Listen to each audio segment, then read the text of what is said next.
El título del sermón que se estuvo anunciando a través de la semana fue Cristianos por Amor.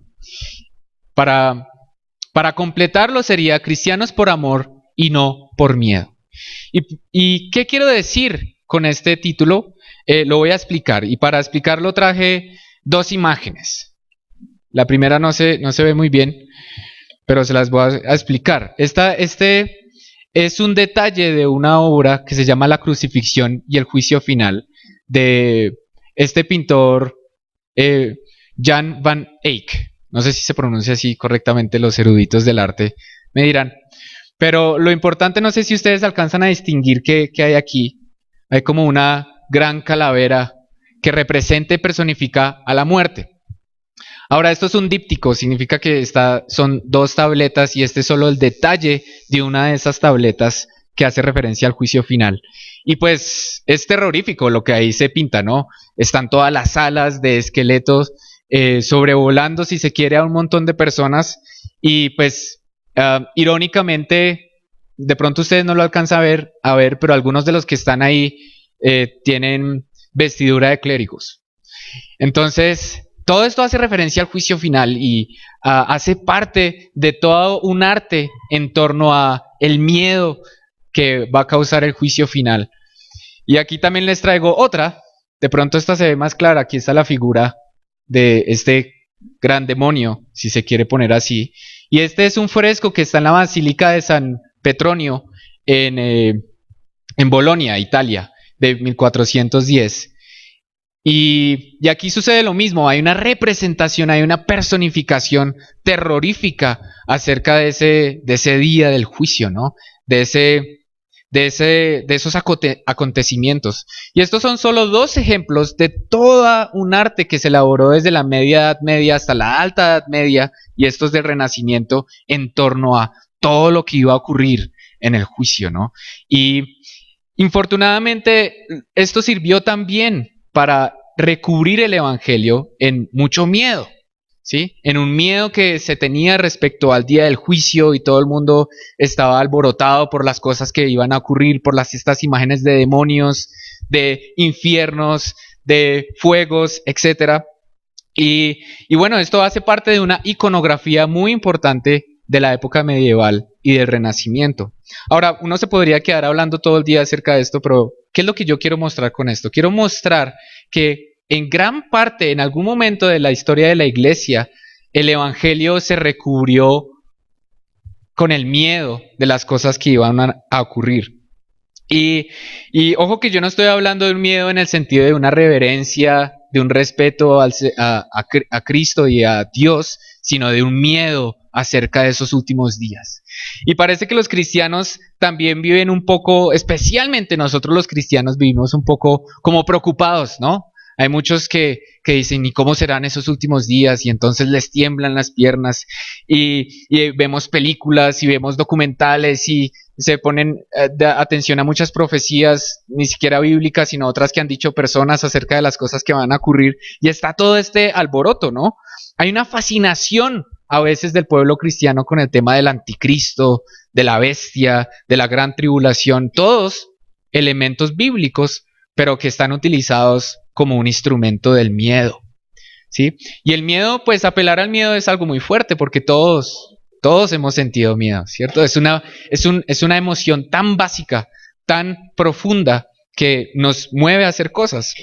Ahora, la pregunta vital y la pregunta que les quiero hacer hoy para iniciar es si nos tenemos que preguntar si nuestra fe, si la fe de usted es producto de un miedo, si es el producto de usted tratando de escapar a algo, y si nuestra visión del futuro de la segunda venida de Cristo es una visión que está marcada por el miedo, ¿sí? Por la preocupación, o si por el contrario hemos aceptado al Señor Jesucristo, usted ha aceptado al Señor Jesucristo como respuesta a su desbordante amor, y ve el futuro, ve los tiempos que han de venir como un signo de esperanza y no como un signo de miedo.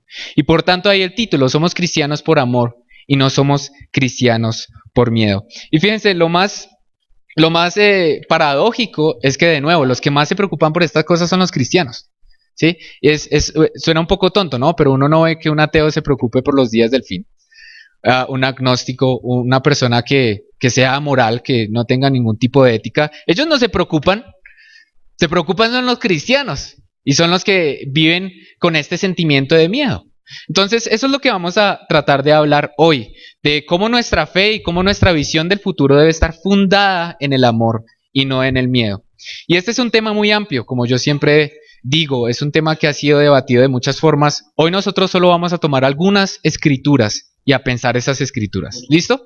Entonces, ese es el tema. Entonces, digamos algunas cosas generales acerca del miedo. Primero que todo, las escrituras nos muestran que el miedo hace parte o hizo parte de las primeras reacciones después de la caída.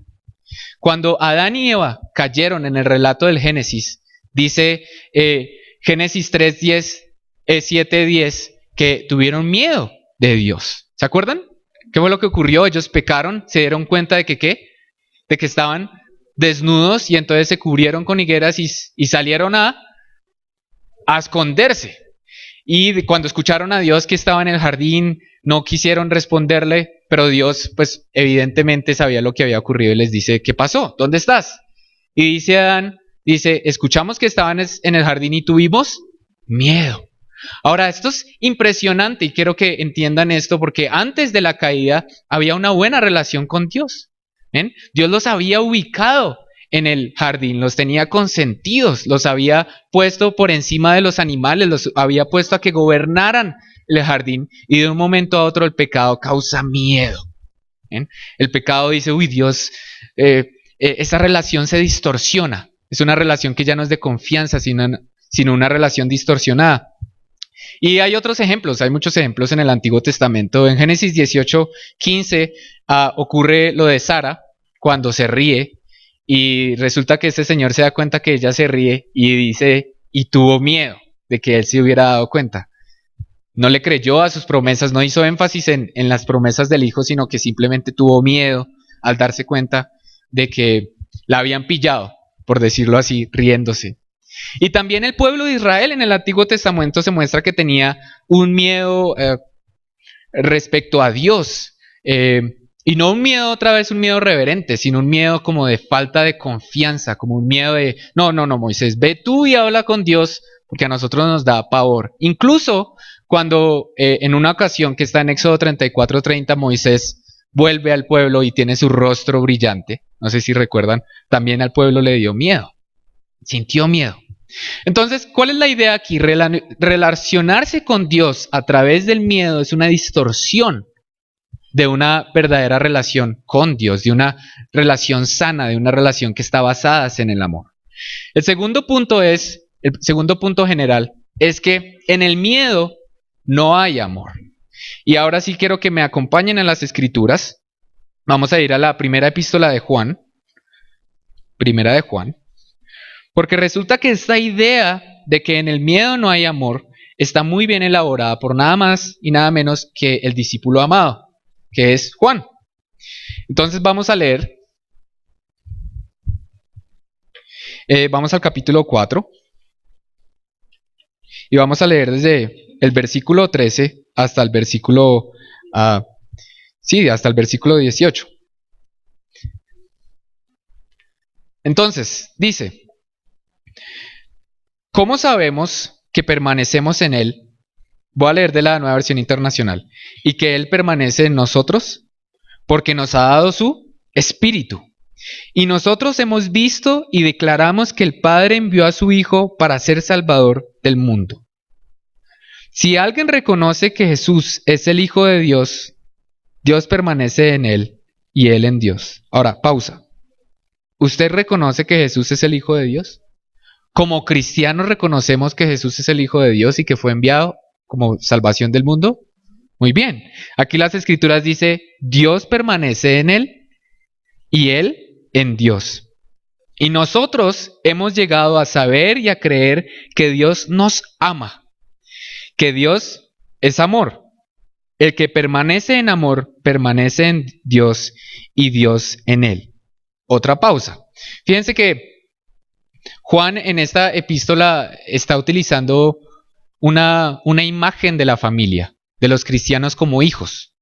Tanto así que la palabra que él utiliza constantemente durante la epístola en griego es teknia, que es hijitos, es un diminutivo en griego. Él no dice hijos, dice hijitos. Si ustedes leen la epístola, todo el tiempo está diciendo hijitos, haciendo referencia al amor, a la ternura que tiene un padre con sus hijitos.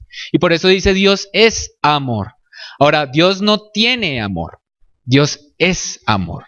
No es una propiedad añadida a quien es Dios, sino es lo que es Dios. Dios es amor. Entonces nos está diciendo ya dos cosas, que los que creen, Dios permanece en ellos, y después dice, porque Dios es amor.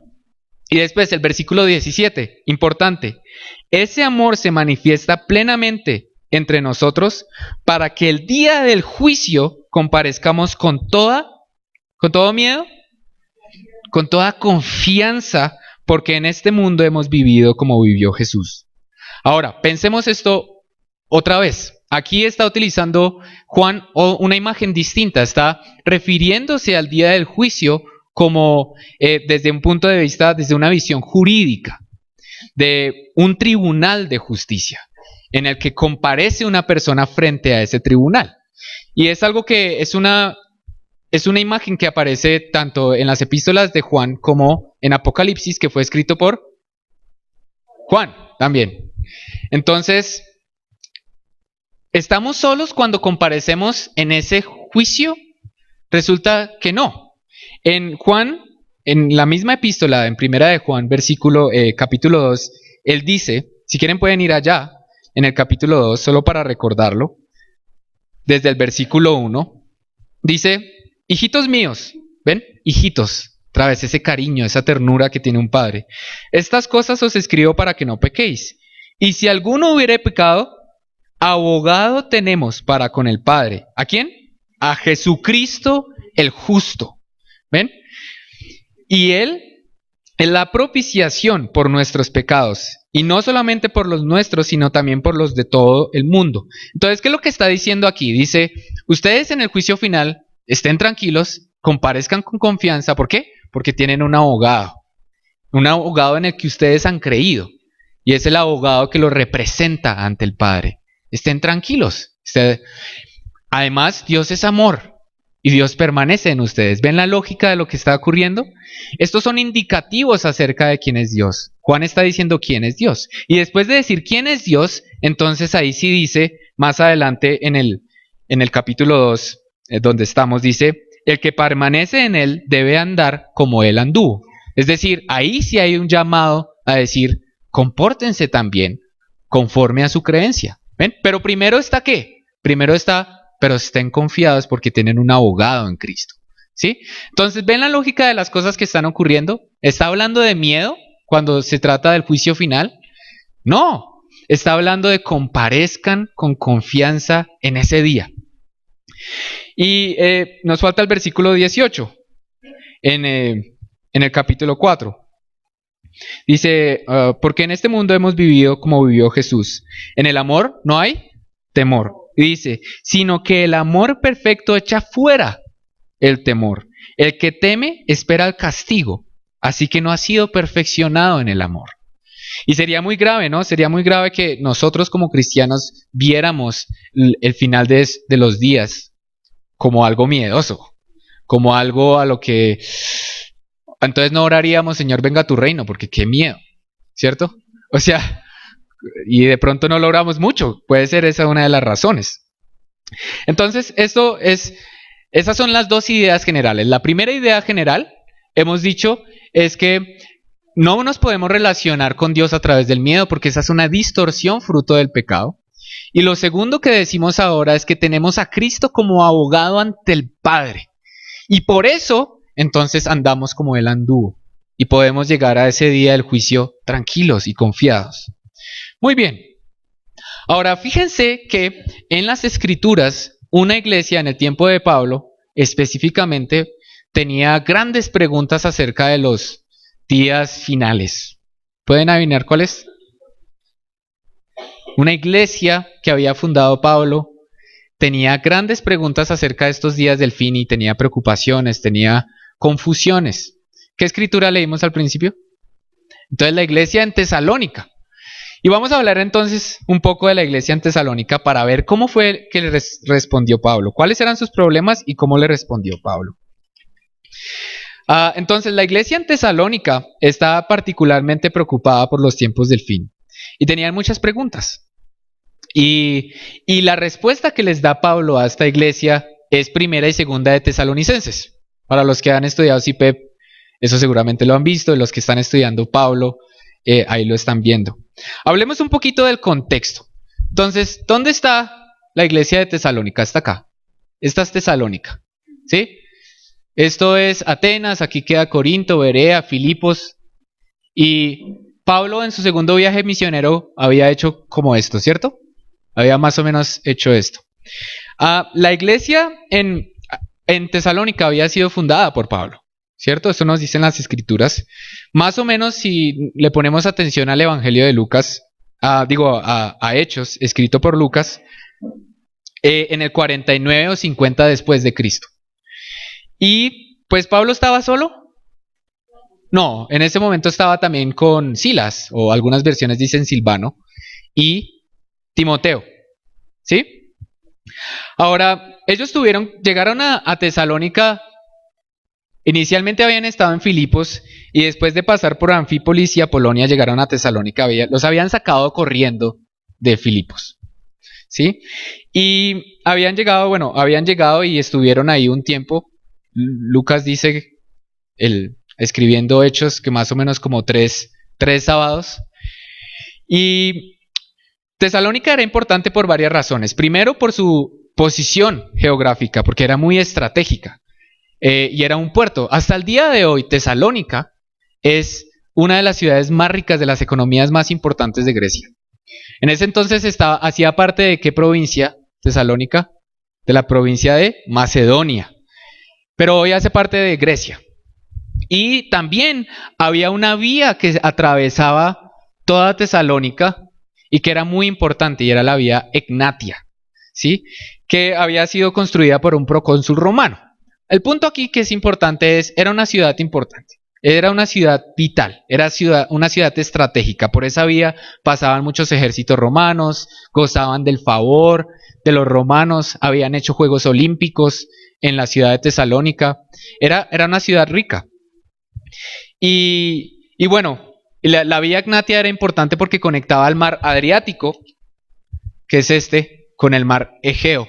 Era muy importante esa vía en ese entonces y por eso Pablo llega ahí. Ahora, cuando Pablo y sus ayudantes escriben estas epístolas, tienen varios propósitos.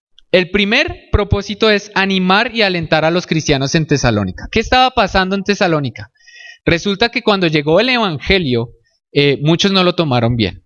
Algunos se convirtieron y nació la iglesia, pero otros vieron eso como una amenaza. Vieron como una amenaza al status quo, a cómo estaban funcionando las cosas. Los gentiles dijeron, esto puede amenazar el favor que tenemos con Roma. ¿Ven? Porque estaban anunciando a un rey distinto. ¿Cuál era ese rey? El Señor Jesucristo. Y estaban anunciando un reino distinto, el reino que había de venir. Y eso le preocupaba mucho a los gentiles, porque no querían que se armara una revuelta desde el punto de vista de los romanos, ¿cierto? Y a los judíos también les molestaba porque, bueno, no estaban muy seguros acerca de si los gentiles podían participar, cómo podían participar, etc. Aquí el punto que nos interesa es el siguiente, y es que también Pablo escribe para aclarar cuestiones en relación con el fin, cuestiones escatológicas. Y veamos las dudas que tenían ellos. La primera duda que tenían ellos es que resulta que desde que Pablo salió y escribe, más o menos ocurre un año, parece que habían unos miembros de Tesalónica que habían muerto. Y bueno, ellos estaban preocupados porque decían, ¿será que cuando llegue el Señor Jesucristo los que están muertos van a participar o no? ¿O se perdieron de las cosas? Más miedo, ¿sí? Ahora, si el tema de la venida de Cristo no es plenamente clara para hoy nosotros, pues en ese entonces, imagínense, ¿sí? Era una iglesia nueva, Pablo tuvo que salir corriendo, no pudo seguirles predicando. Entonces ellos tenían esa duda, tenían esa preocupación y le escriben a Pablo, les llega este tema a Pablo. Lo segundo es que el segundo problema que ellos tuvieron es que no sabían cuándo iban a llegar esos días. ¿Cuándo será el fin? Y esa sí que es una pregunta, pero recurrente en nosotros los cristianos, ¿cierto? Pero ¿cuándo será? ¿Será que estamos en los últimos días? Y todos, no sé, ven lo del volcán o ven los terremotos y dicen, se vinieron los últimos días, ¿sí? Imagínense, les pasó algo muy curioso a la iglesia en Tesalónica. Y esto está en 2 de Tesalonicenses 2, no tienen que ir allá. Pero resulta que Pablo les dice, miren, no se dejen convencer por cartas falsas. Parece que les habían llegado algunas cartas diciendo que eran de Pablo, diciendo que ya había llegado el Señor Jesucristo y se lo perdieron. ¿Cómo les parece? Entonces estaban preocupados, estaban diciendo, ¿será que ya llegó?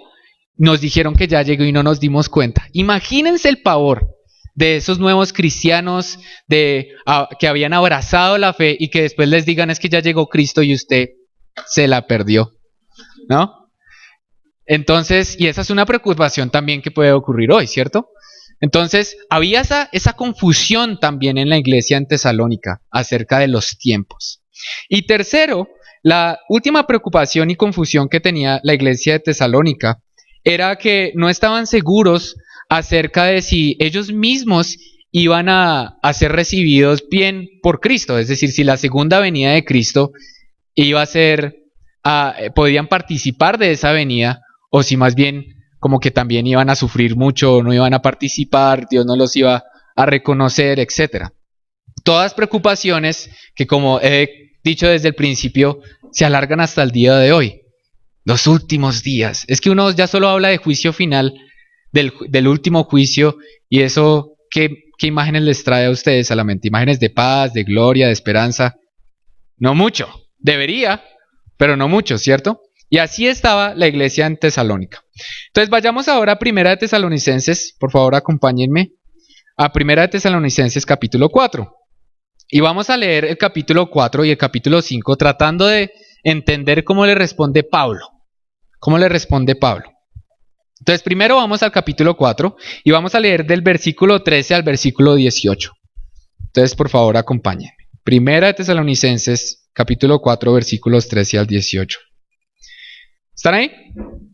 Dice, hermanos, no queremos que ignoren lo que va a pasar con los que ya han muerto. Acuérdense que ellos estaban preocupados por eso. Para que no se entristezcan como esos que no tienen esperanza. ¿Acaso no creemos que Jesús murió y resucitó? Y así también Dios resucitará con Jesús a los que han muerto en unión con Él.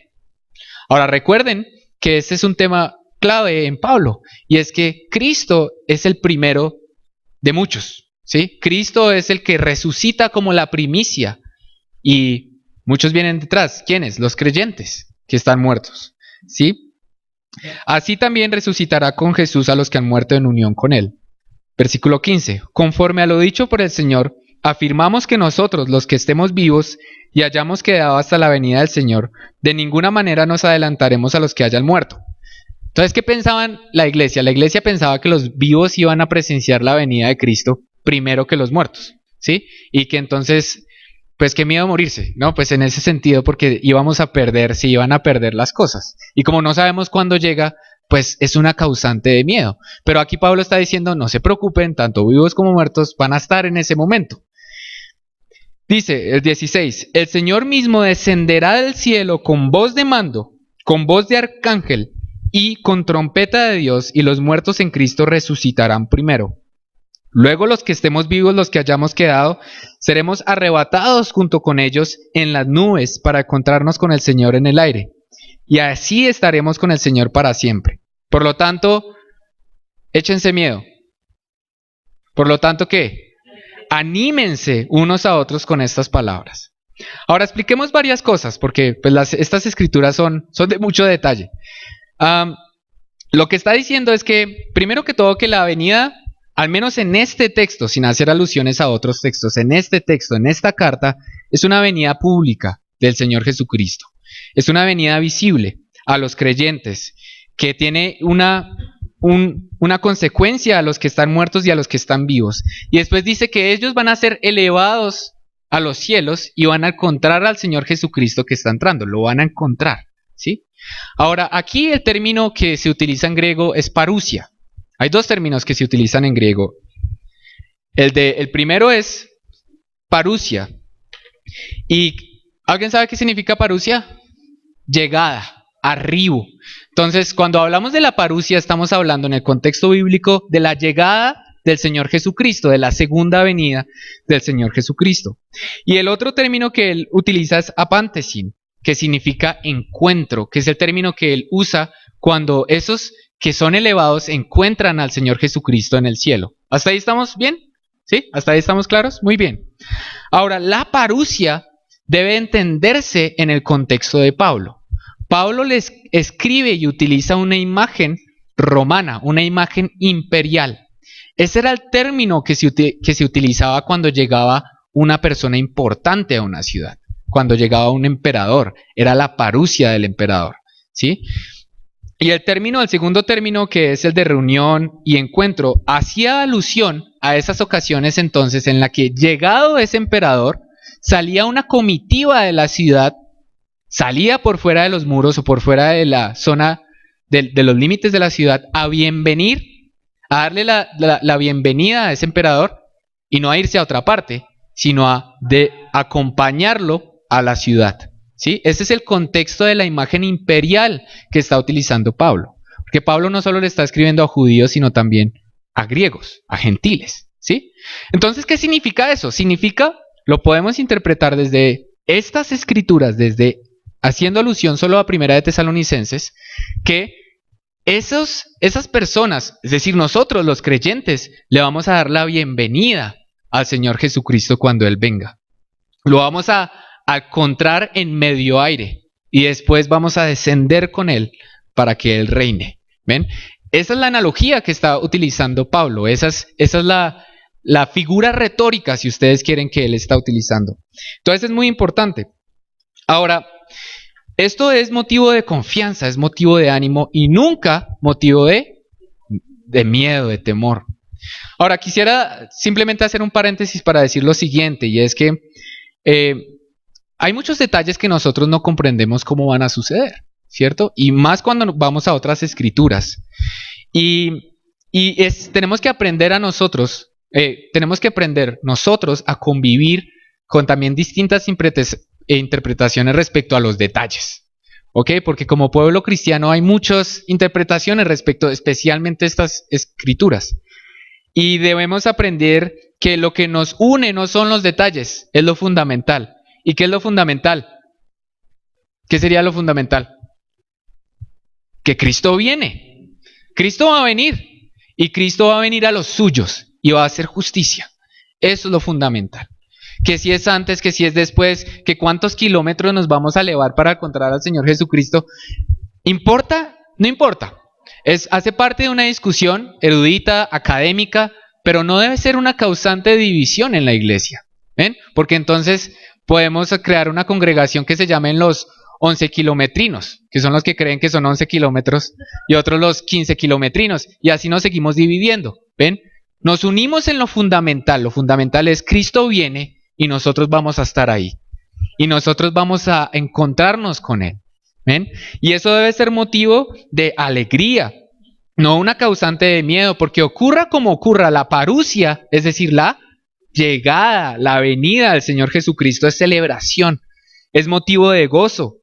Y es lo que nos une como cristianos, es nuestra esperanza como cristianos, de que estos cuerpos frágiles, de que esta humanidad quebrantada, llena de dificultades, será transformada y permaneceremos con Él eternamente. ¿Ven? Entonces es otra imagen, es una imagen muy distinta a la de los demonios comiéndose gente por ahí y nosotros todos los cristianos llenos de temor respecto a eso. Hasta aquí estamos bien, ¿cierto? Ahora vayamos al capítulo 5. Leamos ahora el capítulo 5, que fue el que nuestro querido pastor Cristóbal Daza leyó. Y vamos a leer desde el versículo 1 hasta el versículo 11. Vamos a ir poco a poco otra vez. Entonces, ya Pablo contestó una pregunta. La pregunta de ¿será que los muertos también van a tener parte? Está diciendo sí, todos vamos a tener parte. Ahora contesta otras preguntas referentes al cuándo. Dice, pero se acerca de los... aquí en la Nueva Versión Internacional, qué pena. Ahora, hermanos, ustedes no necesitan que se les escriba acerca de tiempos y fechas, porque ya saben que el día del Señor llegará como ladrón en la noche. Entonces, lo primero que hay que decir es, otra vez, ponerse a pensar en fechas, tiempos, años, es no ponerle atención a lo que es importante, que Cristo va a venir. Y Él viene cuando Él decida venir. Y eso se llama, en las escrituras se llama el kairos, el tiempo apropiado, el tiempo que Dios designa para venir, que está por fuera del cronos. Eso recuerdo, tuve la oportunidad hace unos años de charlar acerca de eso aquí. Entonces, no es algo que nos debería preocupar. ¿Ven? Yo sé que hay una fascinación de nosotros con las profecías de cuándo va a ser, pero no es lo esencial. Lo esencial es Cristo viene. ¿Bien? Ahora dice aquí, llegará como ladrón en la noche, cuando estén diciendo, ¿qué? Paz y seguridad. Vendrá de improviso sobre ellos la destrucción. Ahora pensemos eso. ¿Quién decía paz y seguridad? ¿Quién creen ustedes? Los romanos. Ese era un dicho. En latín pax ex securitas significaba como estamos en tiempos tranquilos. Confiamos en el gobierno romano. Confiamos en el emperador. Nos arrodillamos frente al emperador. ¿Sí? Entonces, ese era un dicho romano, era un mantra, si ustedes lo quieren poner de esa manera. Era paz ex securitas, que lo que mostraba era una confianza en los gobiernos del mundo. ¿Ven? Y Pablo está diciendo a esos que dicen paz ex securitas, que confían en los gobiernos del mundo, a esos la llegada del Señor Jesucristo va a llegar como ladrón. ¿Ven? Y los va a sorprender y vendrá de improviso sobre ellos la destrucción. ¿Qué es lo que está tratando de decir ahí? A todos los que confíen en el mundo, en el gobierno del mundo, pilas con ese pax ex securitas, ¿ven? Que era en este caso los romanos. Y dice, como le llegan a la mujer encinta los dolores de parto. De un momento a otro, o sea, ninguna mujer, que yo sepa, no sé si existe ya la tecnología, sabe cuándo se va a romper la fuente, ¿sí? O sí, si existe la tecnología me dicen, pero en ese entonces definitivamente no existía, ¿sí? Entonces, y son dolores de parto, y aquí la imagen es muy importante porque Pablo está utilizando esos dolores previos del parto como dolores que anteceden a una nueva era, ¿ven? A lo que nace, a una nueva era, que es el reino del Señor Jesucristo, del que hacemos parte, ¿sí? Entonces, hasta ahí va esa parte. De ninguna manera podrán escapar. Es un juicio contundente.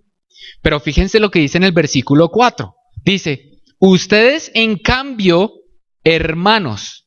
Entonces, primero que todo, ahí el hermanos es importante. La palabra griega es adelphoi. Y lo que está diciendo, refiriéndose a la iglesia, ya no como ellos, los que dicen pax ex securitas, sino los que son hermanos, los que hacen parte de la familia de Dios. ¿Ven? Entonces, ustedes, sin embargo, no están en la oscuridad para que ese día los sorprenda como ladrón. Todos ustedes son hijos de la luz y del día. Entonces, aquí no está diciendo que entonces los cristianos iban a saber. No. Está diciendo que los cristianos vivimos esperando ese momento, ¿sí? Y que cuando llegue, ya lo estábamos esperando. ¿Ven? No sabemos cuándo va a ser, porque eso corresponde a Dios decidirlo, es el kairos de Dios, pero sabemos que eso va a ocurrir. No decimos pax ex securitas. ¿Ven? Estamos preparados. Sigamos. No somos de la noche ni de la oscuridad. No debemos, pues, dormirnos como los demás, sino mantenernos alerta y en nuestro sano juicio. Los que duermen, de noche duermen, y los que se emborrachan, de noche se emborrachan. Nosotros somos del día. Por el contrario, estemos en nuestro sano juicio, protegidos por la coraza de la fe y del amor, y por el casco de la esperanza de salvación. Ahora hagamos una pausa ahí, porque lo que está diciendo Pablo entonces es que miren, independientemente, suponiendo que pudiéramos saber la llegada de Cristo, estuviera lejos o estuviera cerca, fuera mañana, fuera hoy, fuera en un año, el cristiano vive de la misma forma. Vive conforme a su creencia, vive conforme a ese Dios que lo amó, a ese Dios que le dio salvación, que le ofreció la salvación a través de su Hijo, el Señor Jesucristo en la cruz. ¿Ven? Entonces, ¿es algo que nos debería preocupar? No. ¿Por qué? Porque independientemente de cuándo llegue el Señor Jesucristo, nosotros andamos por caminos de luz. ¿Sí? Y si lo unimos a lo que dice Juan, ¿eso significa que somos perfectos? No. Es más, andamos en caminos de luz y somos hijos de luz no por nuestra luz, sino porque Cristo es luz, porque el Señor Jesucristo es luz, porque Dios es luz. Y si lo unimos a Juan, recuerden, dice, y si alguno de ustedes ha pecado, ¿sí? Tienen un abogado, y ese abogado es el Señor Jesucristo. ¿Ven?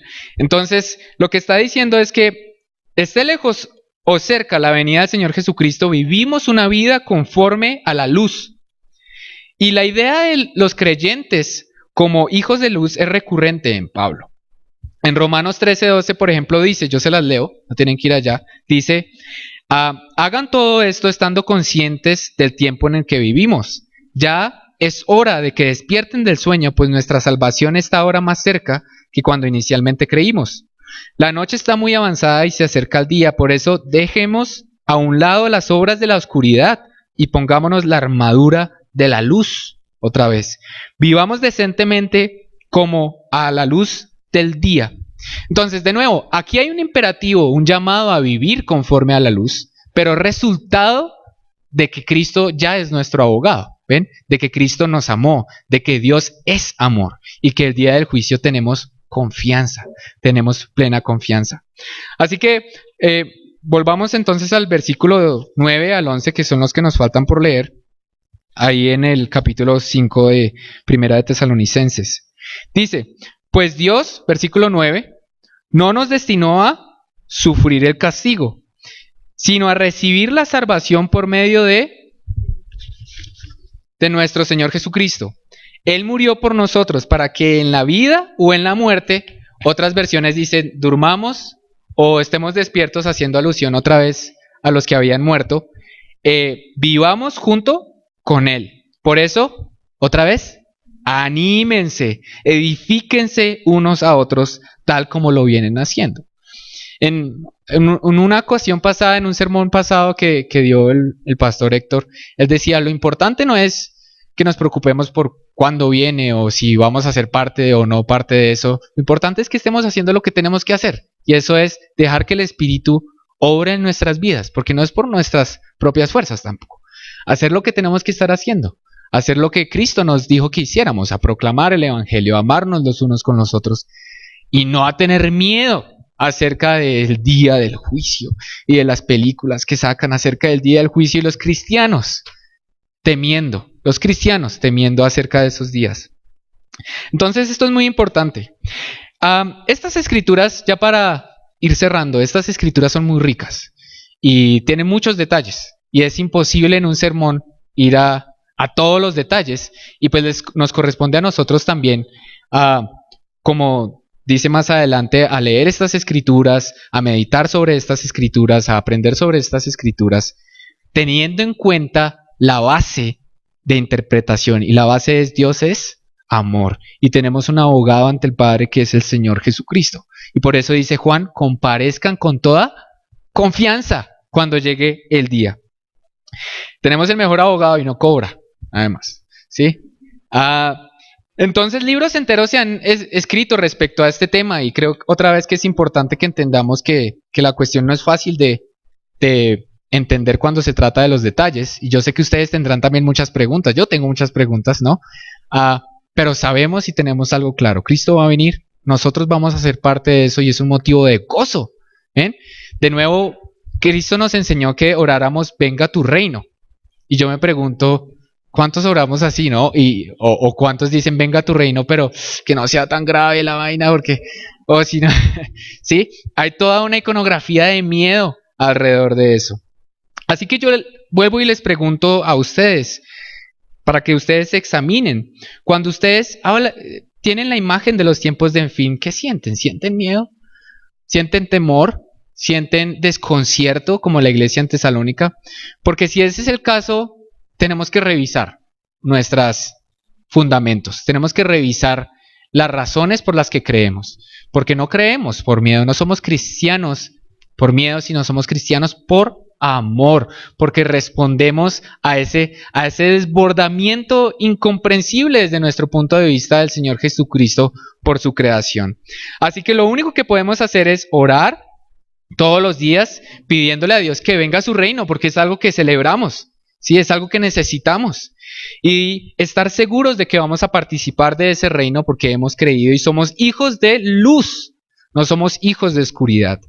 Así que pregúntese usted, ¿qué piensa acerca de los tiempos finales cuando les salga la última película? Porque fijo va a salir, ¿sí? Otra película acerca de los últimos tiempos, otra película acerca de... Eso pareciera que uno tendría que coger como Apocalipsis o algo así para asustar a los niños y cosas así, ¿no? Cuando es todo lo contrario, eso es motivo de gozo para el creyente. Nos corresponde simplemente agradecer, vivir conforme a la luz, como respuesta a ese amor y dejar todo en las manos de Cristo diciendo gracias que nos hiciste participar, estamos confiados para comparecer ante ti en el día del juicio. Oremos. Señor Jesús, Dios inmenso, Dios creador de todo lo que hay, Dios que es incomprensible para nosotros, te damos gracias, te exaltamos porque tú nos has incluido en muchas cosas respecto al futuro. Tú ya viniste y moriste en la cruz por nosotros, por nuestros pecados. Y ahora estamos esperando tu segunda venida. Y la esperamos con gozo, la esperamos con ánimo. Y cuando alguno de nuestros hermanos está desanimado, cuando está entristecido, nosotros decimos, esperamos, tenemos una esperanza. Tu segunda venida es signo de la esperanza, del establecimiento eterno de tu reino. Y nosotros como cristianos lo celebramos y te damos las gracias porque tú por tu gracia nos has incluido en ese reino. Y saldremos a recibirte, Señor Jesús. Saldremos a recibirte en toda tu entrada, como ahora el nuevo rey, el rey real, el rey verdadero de este mundo. Para que tú lo transformes, para que tú juzgues y para que podamos vivir eternamente junto a ti. Y te pedimos que cada vez que sintamos miedo respecto a estos temas, entendamos que el miedo no es una emoción correcta para relacionarnos contigo, porque tú nos has amado, porque tú nos alcanzaste cuando éramos transgresores y cuando sí merecíamos la muerte, tú nos alcanzaste. Tú desbordaste sobre nosotros amor. El miedo no es una emoción adecuada para relacionarnos contigo. Ayúdanos, afírmanos en lo que tus escrituras han dicho.